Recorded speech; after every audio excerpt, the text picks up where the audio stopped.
할렐루야! 오늘 주 앞에 나온 여러분들 위해 하나님의 축복이 항상 함께 하시기를 주 이름으로 축원합니다. 여러분이 잘 아는 속담인데요. 이 속담이 원래 영국의 속담이라고 합니다.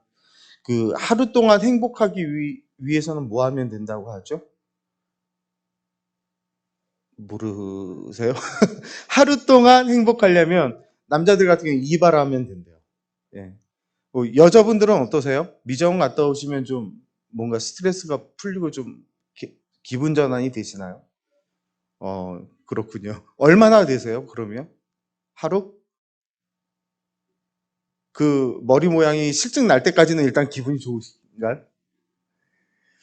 남자들은 일단 뭔가 기분 전환하려면 이발을 하면 하루는 기분이 좋답니다.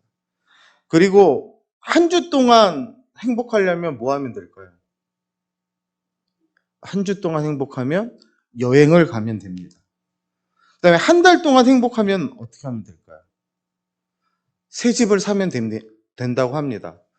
근데 대한민국에서 집 사기가 너무 힘들어서 1년 동안 행복하려면 어떻게 하면 될까요? 결혼하면 1년 동안 행복할 수 있답니다. 결혼하면. 평생을 행복하기 원하면 어떻게 하면 될까요? 아멘. 맞습니다. 내 신앙을 가지면 평생 행복하죠. 이 속담 가운데는 이렇습니다. 당신이 평생 행복하려면 이웃을 섬기시기 바랍니다. 라는 영국의 속담이 있습니다. 근데 이 속담을 보면서 이게 우리 그리스도인들에게도 정말 적용될 수 있는 속담이 아닌가. 왜냐하면 평생 행복하기 위해서 교회에 나와야 되고 신앙을 가져야 되고 신앙 있는 자들은 뭘 해야 돼요? 서로 사랑해야 돼요. 그러니까 하나님이 우리에게 주신 것처럼 우리에게 주신 계명처럼 이웃을 사랑할 때 우리가 행복할 수 있다라는 겁니다. 누가복음 10장 27절에 보면 내 마음을 다하고 목숨을 다하며 힘을 다하며 뜻을 다하여 주 너의 하나님을 사랑하고 또한 내 이웃을 내 자신같이 사랑하라 이렇게 말씀하셨습니다. 하나님이 주신 계명 중에 제일 큰 계명은 하나님을 사랑하라는 거예요.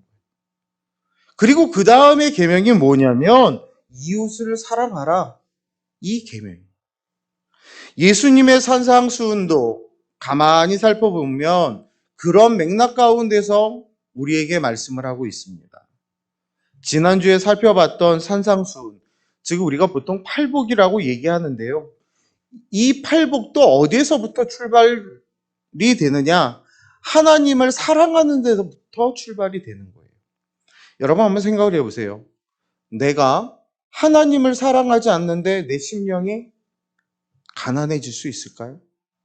내가 하나님을 사랑하지 않는데 내가 애통하는 마음이 있을 수 있을까요? 내가 진정으로 하나님을 사랑하지 않는데 온유한 마음을 가질 수 있을까요? 그러므로 산상수훈에서 말하고 있는 이 팔복은 하나님을 사랑한다라는 전제 하에서 이루어지고 있다라는 것입니다. 그런데 오늘 본문을 보면 이제 예수님께서도 그 관심을 어디로 돌리느냐? 이웃에게 그 관심을 돌리고 계십니다. 특히 오늘 본문에 보면 강조되는 단어가 두 단어가 있습니다. 하나는 너희라는 단어고 하나는 세상이라는 단어입니다. 그래서 너희는 세상의 소금이니 너희는 세상의 빛이니 이렇게 말씀을 하고 있습니다. 그래서 이 말씀의 깊은 의미를 다시 한번 이 시간에 생각해 보려고 합니다. 첫째는 우리의 주 활동 무대가 이 세상이라는 거예요. 이 세상. 하나님께서 선포하신 하나님 나라는 여러분 크게 두 가지로 설명을 할 수가 있습니다. 먼저 하나는 우리가 죽어서 가는 곳 저 천국을 이야기할 수 있어요. 하나님의 나라 첫 번째 천국. 요한계시록 21장 4절에 보니까 다시는 사망이 없고 애통하는 것이나 곡하는 것이나 아픈 것이 다시 있지 아니한 그런 곳, 그곳이 바로 천국이다 라고 얘기합니다. 사도 바울이 이 땅에 살면서도 그토록 가고 싶었던 곳, 하나님이 영원토록 우리와 함께 하시는 그곳, 그래서 우리가 영원히 그분과 함께 살 수 있는 바로 그 장소 어디라고요? 천국.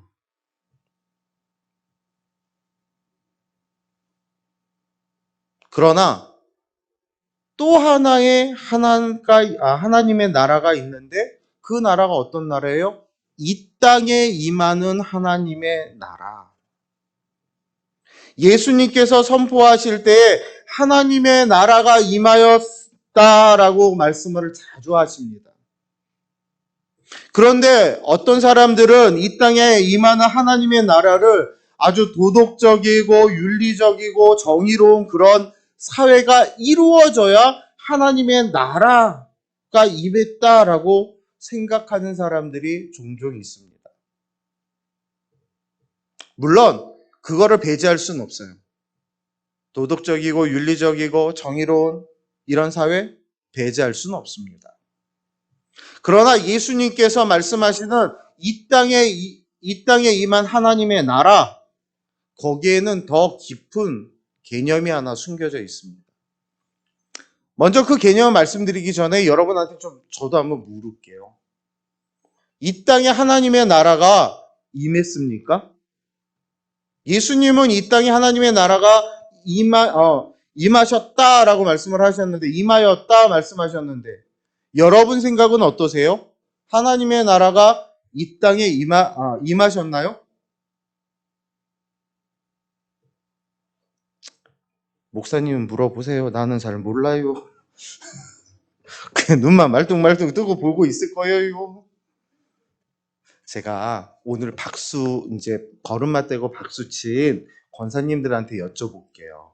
또 저기 이렇게 뭉태기로 앉아 계시거든요. 원래 이렇게 뭉쳐 계시면 표적이 돼요. 어떻게 생각하십니까? 하나님의 나라가 이 땅에 임했습니까? 어떻게 그렇게 확신을 하세요? 뭘 믿고? 이 땅에 임한 하나님의 나라는 개념의 차이예요. 뭐냐면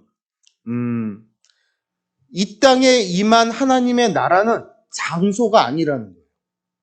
그러니까 제가 앞에서 말씀드린 우리가 나중에 죽어서 마지막 때에 가는 그 천국, 거기는 장소적인 개념인데 예수님께서 말씀하시는 하나님의 나라가 이 땅에 임했다, 이거는 장소적인 개념이 아니라 하나님의 통치적인 개념이 그 안에 감춰져 있는 거예요. 즉 하나님의 나라가 우리 안에 임한 줄로 믿으시기 바랍니다. 그 임한 줄로 믿는 그 믿음이 뭐냐? 바로 내 삶에 나를 주관하시고 나를 인도하시고 나를 통치하시는 자가 누구다? 하나님이다라는 걸 인정하는 거예요.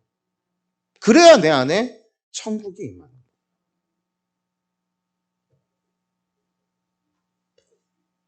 이 통치적인 개념은요, 죄로 인해서 죄로 물들었던 이 많은 사람들이 복음을 통해서 내 자신이 죄인임을 알고 예수 그리스도 앞에 무릎 꿇고 하나님 앞에 자복하고 회개하고 그 하나님의 통치 아래 있겠다, 그 통치 아래 변화된 삶을 살겠다, 거기서부터 하나님의 나라가 그 안에 임하는 줄로 믿으시기 바랍니다. 그런데 좀 우리들은 이 통치적인 개념, 이거보다는 장소적인 개념이 너무 강해요. 그러니까 이 찬송가도 여러분 이렇게 보면 그 파트별로 이렇게 묶여 있어요. 회개와 기도, 성령, 이런 식으로 잘 묶여 있는데, 천국 파트 이렇게 딱 묶여 있는 거 보면 246장이라든지 247장이라든지 236장 이런 찬송들을 가만히 보면 이거는 장소적인, 그러니까 나중에 우리가 가는 저 천국 장소적인 것을 찬양을 하고 있어요.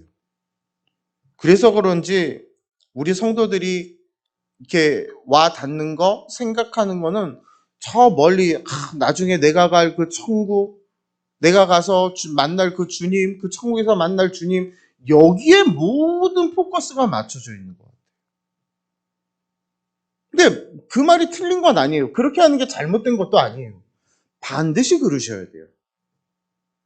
그러나 하나를 잊어버렸다는 거죠. 그건 이 땅에 임하는 하나님의 나라. 나를 통치하시는 그 하나님. 우리는 가끔 그 자체를 잊어버린다는 거예요. 여러분, 우리가 천국 가서 살 날이 얼마나 많고 얼마나 긴지는 제가 아직 안 가봤기 때문에 알 수가 없습니다. 아직 가신 분도 아직 만나보지를 못해서 그쪽 시간이, 그쪽 상태가 어떤지 잘 모릅니다. 그런데 거기서 사는 시간이나 거기에서 무엇을 하는지 성경을 통해서 어렴풋이 알 수는 있으나 명확하게는 모르겠어요. 그렇다면 지금 현재 우리가 살고 있는 이 땅에서 그럼 그 하나님의 나라를 어떻게 명확하게 알까?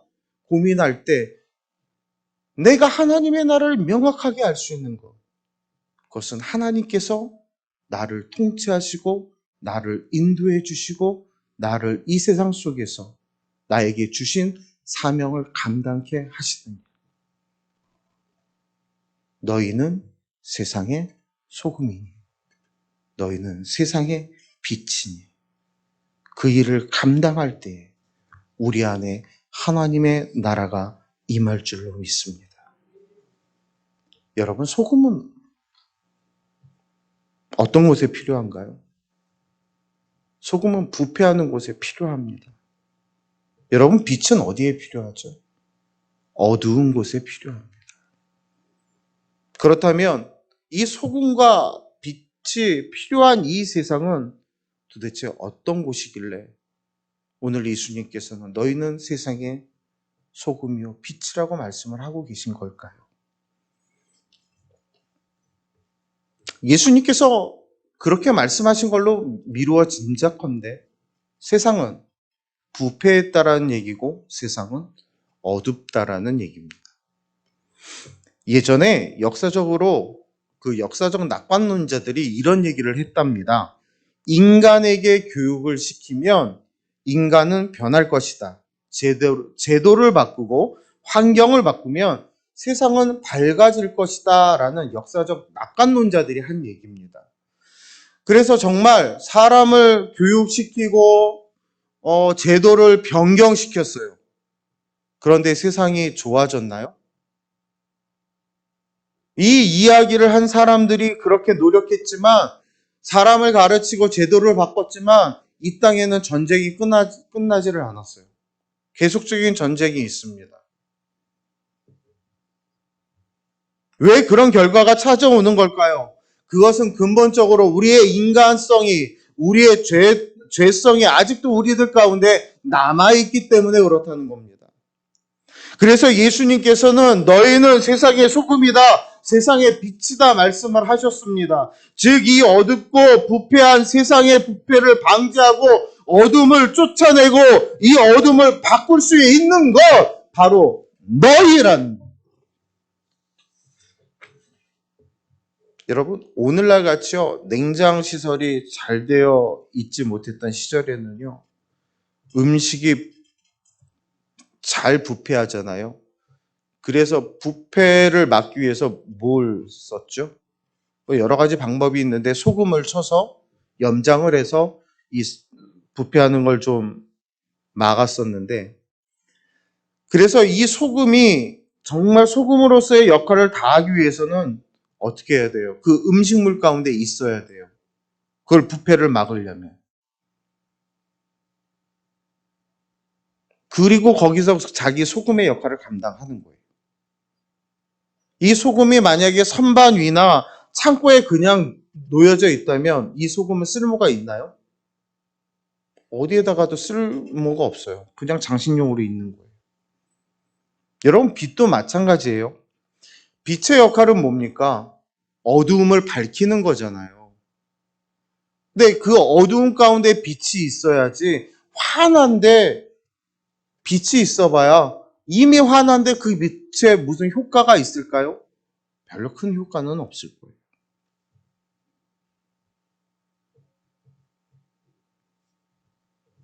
이처럼 우리가 성경에서 말씀하는 것처럼 소금과 빛이라면 우리는 우리의 사명을 감당해야 돼요. 어디에서? 세상에서.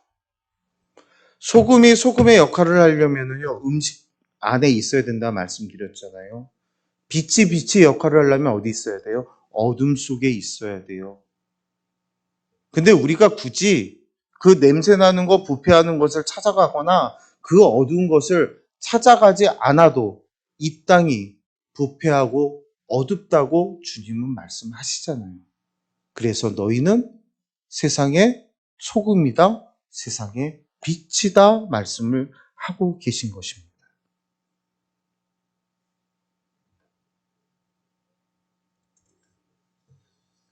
우리가 세상 속에서 빛과 소금의 역할을 감당하기 위해서 그냥 주일이면, 수요 예배면, 금요 기도회, 새벽 예배, 나가서 예배 드리고 그냥 그러면 되겠지? 그렇게 살면 되겠지? 그것만은 아니라는 거예요. 여러분의 삶의 주 무대가 어디입니까? 세상 속에 살고 계시잖아요. 그곳에서, 교회에서 주의 종들을 통해, 말씀을 통해 배운 그 말씀들을 가지고 나아가서 소금과 빛의 역할을 감당하라는 거예요. 여러분, 우리가 빛과 소금의 역할을 감당해야 될 곳은 교회가 아니라 여러분이 살고 있는 저 사회 속이에요. 교회가 아니라 여러분들이 머물고 있는 직장이에요. 교회가 아니라 여러분들이 거하는 여러분의 가정이라고요. 그래서 예수님도 너희는 세상의 소금이며 빛이라고 말씀하고 계신 것입니다. 사랑하는 여러분, 세상을 향해 소금과 빛이 되시기 바랍니다. 여러분으로 인하여 살아계신 여호와 하나님이 증거되기를 원합니다. 둘째로는 세상에서 살지만 세상과는 다른 삶을 사시기를 주의 이름으로 부탁을 드립니다. 여러분, 만약 그리스도인들이 세상 사람들하고 똑같은 방식으로 산다면 세상이 우리를 뭘로 보겠어요? 그리스도인들이 세상 사람들보다 더 큰 잘못을 할 때가 종종 있습니다. 여러분 생각해 보세요. 우리 다 인간이잖아요. 누군들 죄를 안 저지른 사람이 어디 있겠어요? 조그만 실수라도 있죠. 미국에 큰 유명한 교회 한 목사님이 계셨어요. 담임 목사님이. 주일날 다 설교를 했습니다. 사랑하는 성도 여러분, 우리는 법을 지켜야 됩니다. 세상의 법뿐만 아니라 하나님의 법도 잘 지켜야 됩니다. 이렇게 설교를 딱 하셨거든요. 근데 이제 예배 마치고 갑자기 급한 일이 생기셔갖고 차를 몰고 나가셨어요. 근데 그 교회 앞에 대로변에 뭐가 있냐면 건널목이 있었어요. 그런데 원래 외국 같은 데는 그게 잘 지켜져요. 건널목에 사람이 딱 보이면 차는 무조건 어떻게 해야 될까요? 서야 돼요. 근데 이날따라 교회에 막 성도들이 나오는데 목사님이 급해갖고는 사람이 오는데 그냥 쌩 하고 지나갔어요. 성도들이 봤잖아요. 목사님 찬 거 알잖아요. 목사님 지나가면서 실수했다. 내가 금방 설교한 게 있는데. 아니나 다를까? 이제 미국 교회는 저희랑 조금 약간 다른 부분들이 있는데 그 소위원회에서 수요일 날 목사님 연락이 왔어요. 목사님 우리 수요 모임을 갖는 그곳에 잠깐 와주시면 좋겠습니다. 딱 왔어요. 연락이 왔어요. 그래서 목사님이 네 알겠습니다 하고 가셨어요. 수요일 날 가실 때 하나님 어찌하면 좋을까요? 고민을 하다가 가기로 약속을 했으니 가셨어요. 자, 그 체육관에 가서 그 모임 장소인데 그 모임 장소에 참 초대한 그 소위원들이 한 10대 명이 있었는데 이 목사님 문을 탁 열고 들어오는 순간 거기 있던 모든 사람이 일순간에 완전히 터져버렸어요. 박장대소를 했어요. 왜 그랬을까요? 힌트를 드리자면 그 목사님이 목에다가 무슨 팻말 하나를 걸고 들어오셨어요. 뭐라고 걸고 들어왔을까요? 나는 죄인입니다. 좀 비슷해요. 비슷한데 죄 있는 사람은 나를 돌로 치시오. 그만큼 우리는 다 죄인이에요. 죄성이 있어요. 근데 유독 세상에서 그리스도인들이 잘못하면 몰매를 맞아요. 왜 그런지 아세요? 예수님이 말씀하셨잖아요. 너희는 뭐라고요? 세상에 빛이고 소금이라고 하셨잖아요. 그런데 그걸 안 했으니 몰매를 맞는 거예요. 옛날 유대교의 습관에 의하면은요, 그 유대교를 떠나서 빛과 소금의 삶을 살지 않다가 다시 그 회당으로 돌아오면 그들이 하는 게 있습니다. 회당 문 앞에 엎드려서 지나가는 사람들이 있을 때마다 외쳐요. 뭐라고 외치냐면, 여러분, 나는 맛을 잃은 소금입니다. 그러니 제발 나를 밟고 지나가십시오라고 외쳤다고 합니다. 그래서 예수님도 본문 13절에 이렇게 말씀하십니다. 우리 함께 봉독할까요? 너희는 세상의 소금이니 소금이 만일 그 맛을 잃으면 무엇으로 짜게 하리요? 후에는 아무 쓸데없어 다만 밖에 버려져 사람에게 밟힐 뿐이니라. 여러분, 혹 우리 가운데에 나는 맛을 잃은 소금이니 제발 나를 밟고 가십시오라고 외쳐야 되는 사람이 혹여나 있지는 않습니까? 여러분이 그 맛을 잃지 않고 이 땅에 진정한 소금의 역할을 감당하시기를 주의 이름으로 축원합니다. 그러니까 어떤 사람이 이런 얘기를 해요. 현대 그 신앙인들이 이렇대요. 여러분 한번 잘 들어보세요. 우리 청년들도 좀 잘 들어보시고, 근데 이렇지 않나? 한번 생각을 해보세요. 오늘날 그리스도인들은요, 월요일이면 아담처럼 하나님을 배신합니다. 그리고 화요일이 되면은요, 가인처럼 형제를 죽여요. 그리고 수요일이 되면은요, 다윗처럼 간음을 합니다. 그리고 목요일이 되면 아간처럼 도둑질을 해요. 그리고 금요일이 되면 아나니아와 삽비라처럼 하나님의 것을 도적질을 해요. 그리고 토요일이 되면 뭘 할까요? 가룟 유다처럼 주님을 배신해요. 주일에는 어떻게 할까요? 하나님, 쏘리. 하나님, 미안. 이러고 나타난다는 거예요. 이게 현대인이라는 거예요. 현대 그리스도인이에요.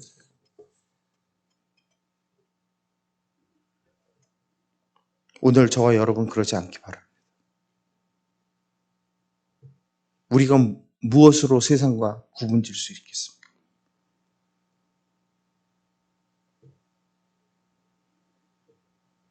여러분, 우리가 세상과 다르게 사는 것은 부끄러운 일이 아닙니다. 세상과 달라서, 세상과 다르게 살아서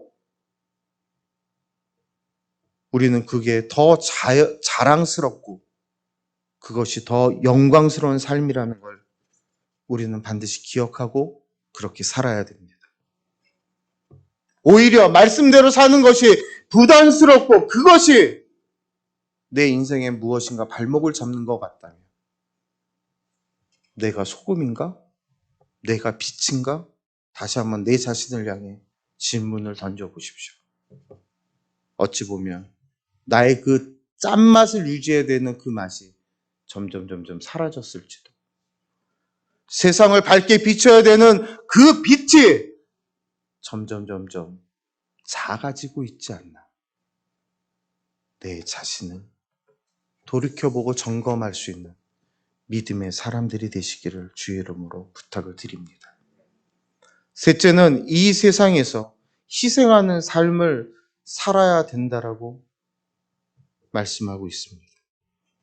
여러분, 소금과 빛의 공통점이 있습니다. 뭐가 있을까요?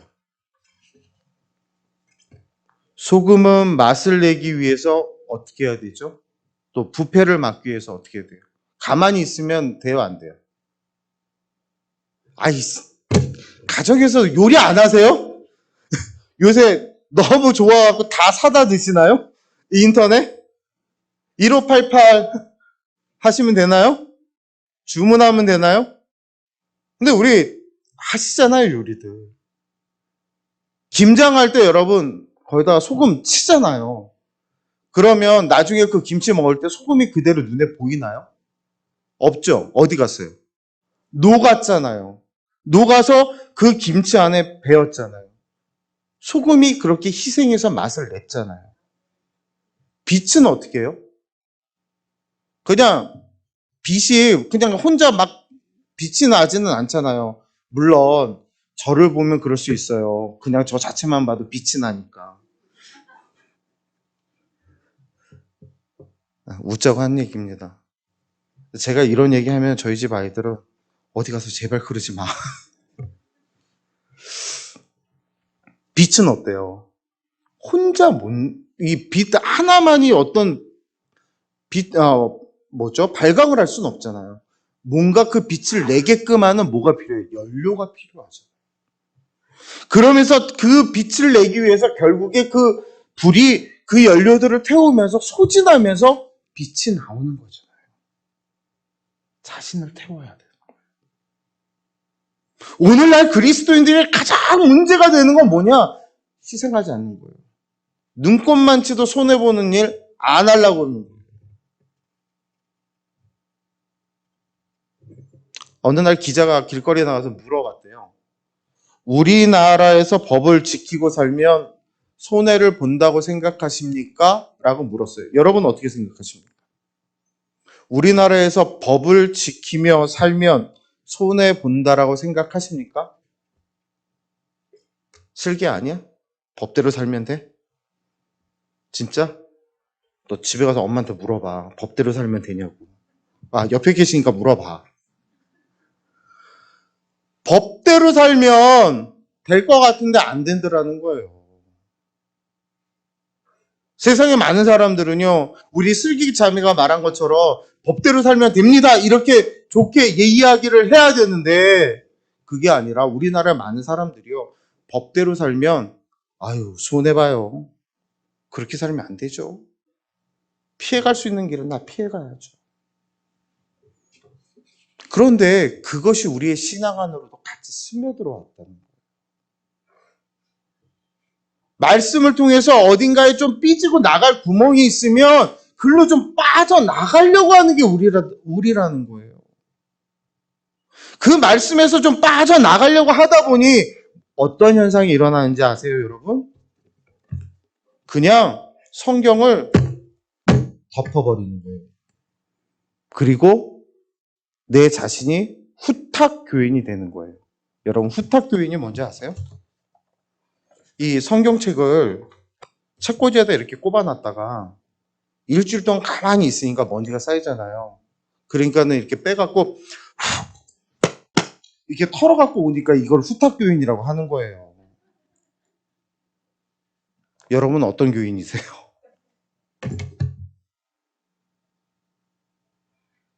빛과 소금이 되려면 후탁교인이 돼서는 안 돼요. 세상과 다르게 살아야 돼요. 세상 속에 살지만 세상과 다르게 살아야 돼요. 그렇게 살기 위해서 우리는 주의 말씀을 가까이 해야 돼요. 이 말씀이 나와 함께하지 않으면 이 땅에서 나는 빛과 소금의 역할을 감당할 수 없는 거예요.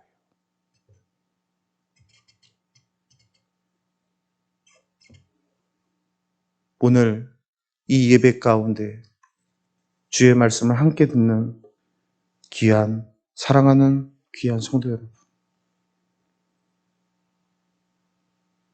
이제 우리가 빛과 소금의 역할을 감당하기 위해 우리 안에 말씀으로 채워지기를 바랍니다. 그것으로 힘을 내시기 바랍니다. 그것으로 여러분의 인생의 연료가 되어서 이 세상에 빛과 소금의 역할을 감당하십시오. 우리 많이 겪어봤잖아요. 정권을 아무리 바꿔보고 아무리 국회의원들을 바꿔봐도 그 밥에 그 나물이잖아요. 별로 바뀐 거 없잖아요. 바뀌게 하는 방법은 이거밖에 없어요. 그리스도인들이 말씀을 따라 빛과 소금의 삶을 사는 것. 그래야 그 어두움이, 그래야 그 세상의 부패함이 사라지는 겁니다. 세상의 위정자들을 향해 손가락질하며 뭐라고 하기 전에 우리 자신을 보자고요. 내가 예수를 믿는 내가 그리스도인이라며 내가 하나님을 아버지라고 고백하는 내가 정말 하나님의 통치 아래 있으며 이 땅의 소금과 빛의 역할을 감당하고 있는지.